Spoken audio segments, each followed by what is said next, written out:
Companies buoying China's oppression? Beware. A 12-year-old lawsuit against tech firm Cisco now revived by a California court. China's exports hitting a record decline as its economy spirals. Will the crisis reach the U.S.? And an unusual U.S.-China meeting at the Pentagon. Is Beijing finally ready to address the silence between two of the world's strongest militaries? What do you think? Let us know below and subscribe if you haven't already.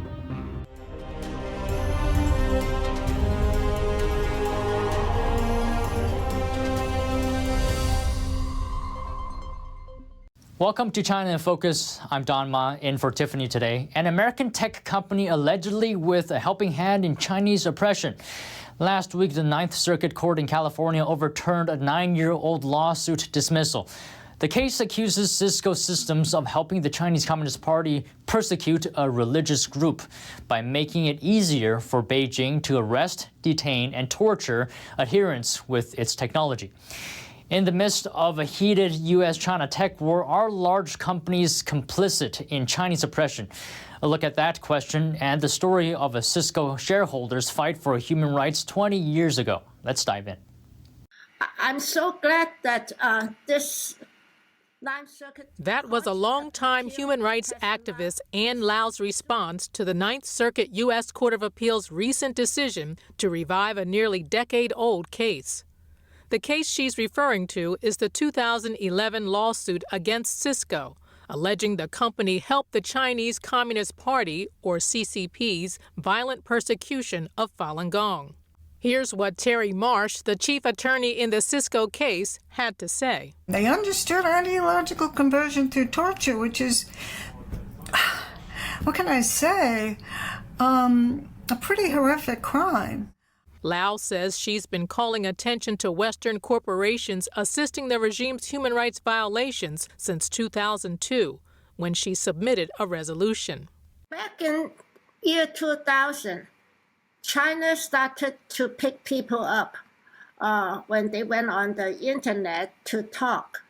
And it seems that it was really quickly that when they get into the internet cafe, they type up something, and when they get out, it's picked up by the government almost immediately.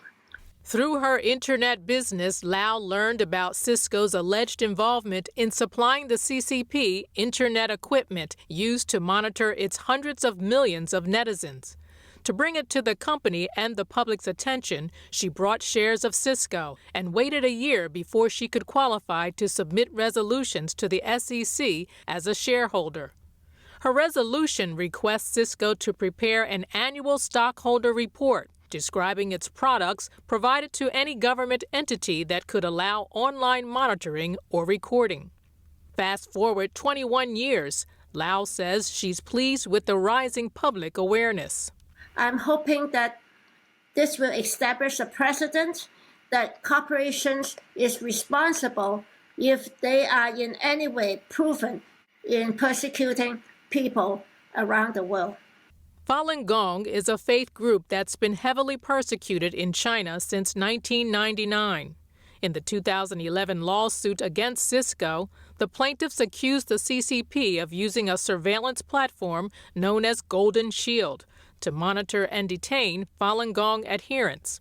Cisco, they said, had designed, crafted, and given critical assistance to implement and fine-tune the Golden Shield project at a time when the regime was incapable of developing one on its own. They designed the entire apparatus in San Jose, and the design is the brain of the apparatus. They had a special Cisco team go to China with boots on the ground to help implement it, allegedly, as we allege. Cisco's then vice president acknowledged that, quote, the Cisco internal presentation included a Chinese government official statement regarding the combat of hostile elements, including religious organizations. For one Western corporation to justify their action generally, but say, well, I'm just, following the laws of the land that I'm doing business in, this argument is no longer valid. NTD reached out to Cisco for comment, but didn't hear back by broadcast deadline. The San Jose District Court had dismissed the case back in 2014, saying Falun Gong victims failed to prove that Cisco knew its product would enable oppression. The plaintiffs are 13 Chinese nationals and a U.S. citizen, Charles Lee. Lee said he was arrested in 2003 for practicing Falun Gong in China. He said he was beaten, deprived of sleep and food, and handcuffed in painful positions during his 3-year prison sentence. In the 2-1 opinion reinstating the suit, U.S. Circuit Judge Marsha Berzon wrote, quote, Cisco provided essential technical assistance with awareness that torture, arbitrary detention, disappearance, and extrajudicial killing were likely taken place, adding that Cisco's actions, many of which took place on American soil, constitute aiding and abetting the Chinese regime's abuses. Are U.S. companies complicit in Communist China's human rights abuses? Decades ago, Washington established trade ties with the communist nation, hoping that democracy would reach its shores through free trade. But lawmakers are now flagging concerns. NTD's Sam Wong was on Capitol Hill. The Congressional Executive Commission on China is looking into U.S. businesses' complicity in China's human rights abuse. How can the biggest dictatorship in the world, China, can control a 100% American-made company and fire a U.S. citizen? The man speaking is Enes Kanter Freedom, a former NBA player blacklisted for his activism against China's persecution of Tibetans and Uyghurs. He said that he was criticized by the league for wearing shoes with messages condemning Beijing's human rights abuse. Freedom told NTD that there's profits involved in the NBA's tie with China. And when you talk about China, it is hit in their pocket, because when I talk about it, the China canceled every Boston Celtics game on television, and that cost the NBA so much money. Representative Chris Smith, chairman of the panel, said that the NBA will be invited to testify in front of Congress. I spoke with Smith after the hearing, and he told me that the Basketball League isn't the only corporation complicit in China's malpractice. Google, Microsoft, Yahoo, and Cisco have been part of the problem for decades. The worst of the worst seems to be far too many of our big corporations who kowtow to Xi Jinping on a daily basis. They do not enforce or respect worker rights at all. Lawmakers are also questioning Nike and Adidas for allegedly importing products made by forced labor in China. Similarly, U.S. telecom giant Cisco recently came under fire for helping the CCP to monitor Falun Gong practitioners who are undergoing brutal persecution in China for their spiritual practice. The case was first brought up back in 2011, but an appeals court just last week ruled that the lawsuit may proceed. In the face of an ever more assertive China, lawmakers are demanding more auditing transparency while urging U.S. corporations to prioritize human rights over profits. Reporting from Capitol Hill, Sam Wong, NTD News. Is the world's factory losing its edge? Beijing released trade data for June on Thursday, and export numbers don't look promising. The figure highlights a record 3-year low for made-in-China goods exports. That covers products ranging from furniture to clothes, footwear, travel goods, and even handbags, plus tech products and resources like minerals. Officials blame geopolitical risks and slowing global investment for China's export decline. The direct impact of weakening foreign demand on China's foreign trade is still ongoing. As inflation and interest rates rise, overseas economies are buying fewer products from Chinese factories. Now, China's exports are falling at their fastest pace since the COVID-19 pandemic began. When Beijing lifted virus lockdowns last December, many investors expected China's economy to rebound. But it hasn't worked out that way. The supply chain disruption during the pandemic is a key factor. With the sluggish export figures, China's leaders have been left wondering whether the faltering economy can still be revived with help from American money. What's more, China's June imports decline also came back more severe than expected, and the country's high unemployment rate has led to waning local demand. From last June to this April, I didn't get one single job offer. Calls for stimulus measures are higher than ever. China's new Premier Li Qiang has talked up possible policy measures to boost demand. But few concrete measures have been announced so far. Here's what Macroland's chief strategist Brian McCarthy had to say on what's happening. I would think Xi Jinping at some point would want to try to do something to turn that around. They've tried on the margin with very, very little success. A former U.S. finance official has said China may no longer be the world's growth driver. But will China's crisis affect the U.S.? China doesn't really purchase much of anything. It doesn't really hurt the West. I don't think the West is going to be under any pressure to do anything to help China out of this pickle. Beijing has set a GDP growth target of around 5% for this year. That's after it fell far short of last year's goal. A rare U.S.-China meeting kicking off at the Pentagon Thursday. China's ambassador to the U.S. met with Eli Ratner, an assistant secretary of defense and Washington's top defense official for Asia. According to the Pentagon, the two officials talked defense plus a range of international and regional security issues. A main point of contention, Beijing's refusal of open military communication in recent months. While on the Chinese side, Ambassador Xie Feng requested that Washington take action to remove obstacles, manage differences, and handle Taiwan and other sensitive issues cautiously. Following the 90-minute meeting, experts pointed out it's unusual for the Chinese ambassador to talk directly with senior U.S. officials, hinting that Beijing could be trying to respond to U.S. objections over the lack of defense talks. Though for now, no new lines of communication appear to have opened between the two superpowers. Anna Kwok, a Hong Kong activist based in Washington, has vowed to keep fighting for democracy. But her safety is threatened by a nearly $130,000 Hong Kong police bounty for her arrest. Now, her plea for political asylum in the U.S. is more urgent than ever. Here's her story. The Hong Kong government has issued an arrest warrant for me because of the advocacy work I've been doing in the U.S. Anna Kwok is a Washington-based Hong Kong activist who isn't scared to speak out on human rights violations in China.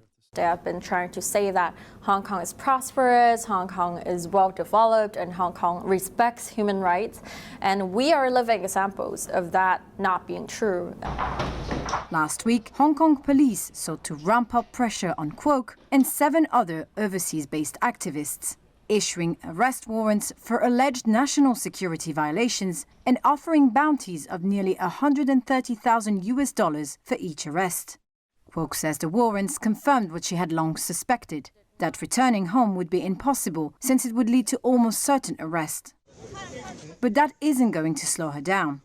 I think realistically speaking, it just means that they are, giving me more and more reason to fight on. 1 year after replying, Kwok's bid for political asylum in the United States remains in limbo. Right now, I'm under the protection of the DED status, which is deferred enforced departure. What it means is just that the U.S. government would not, force you out of the country. With actual statuses that grants me asylum here, I would be more flexible about what I do, what I say, and also feel much more secured about my standing here in the U.S. Asked what keeps her going in the face of constant uncertainty, Kwok says she wants to fight for the city she grew up in. Really, to me, it's only about love. Love for my city, the love for the place I grew up in, and the love for the people in Hong Kong as well. Once considered a bastion of freedoms on China's doorstep, Hong Kong enjoyed a separate and independent judicial system from China when it returned from British to Chinese rule in 1997. Since the 2020 imposition of the national security law, most of the democratic opposition has been jailed or exiled. Hong Kong authorities say the security law has brought stability and that the 8, quote, absconders, including Kwok, continue to endanger national security. More catastrophic effects of China's inhumane one-child policy now coming to light. A Chinese court has denied a divorce request by a mother of 6. All of her children, baby girls, the woman referred to as Xiong, was accused of shrinking her maternal duties and, quote, not being a good mother.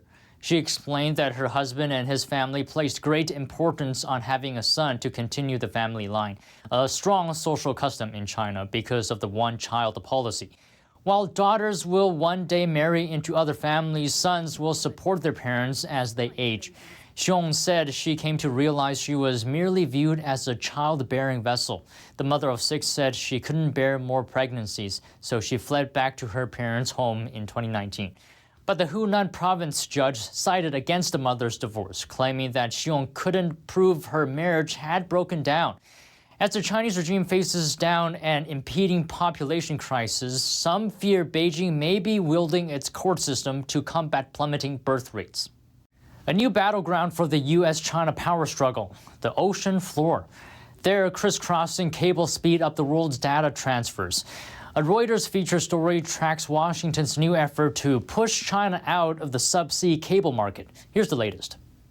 According to Reuters, U.S. cable layer CS Dependable was spotted last Friday near Diego Garcia, an island in the central Indian Ocean that hosts a U.S. naval base. Sources revealed that the ship was part of an operation to lay underwater fiber optic cables leading to the military base.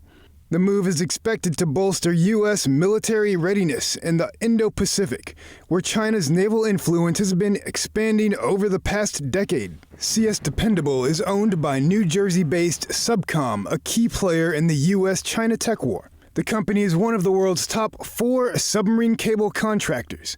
The other 3 are Japan's NEC Corporation, France's Alcatel Submarine Networks, and China's HMN Tech, a subsidiary of sanctioned Chinese tech giant Huawei. The U.S. government has been tough on freezing China's cable market. That's in light of the regime's record of spying activities. 3 years ago, Washington helped Subcom beat China's HMN to win a $600 million cable project known as CME 6, snaking through Southeast Asia to Western Europe. The project will join more than a dozen countries along the way. In 2020, the DOJ halted a cable route that Google, Meta, and Amazon were planning to build. If constructed, it would link the U.S. directly to Hong Kong, a city now in Beijing's grip. Undersea's cables carry 99% of transcontinental internet traffic, but the network is prone to sabotage and espionage. In February, Chinese fishing boats cut the cables between Taiwan and the Matsu Islands off the coast of China. More than 10,000 residents were left without internet for almost 2 months. Such internet outages can be devastating, especially in times of war. Notably, when Russia launched its attack on Ukraine, internet infrastructure was made a prime target. Another big story to look out for. Has President Biden been tough enough on China? That question brought up for debate among lawmakers after critics claimed Biden is weak on China. What does the White House have to say?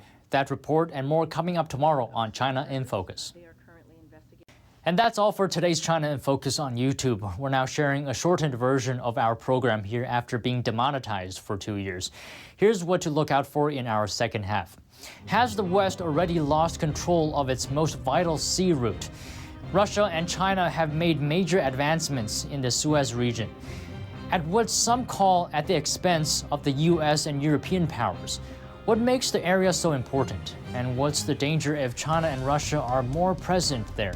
We sat down with Gregory Copley, president of the International Strategic Studies Association, for details.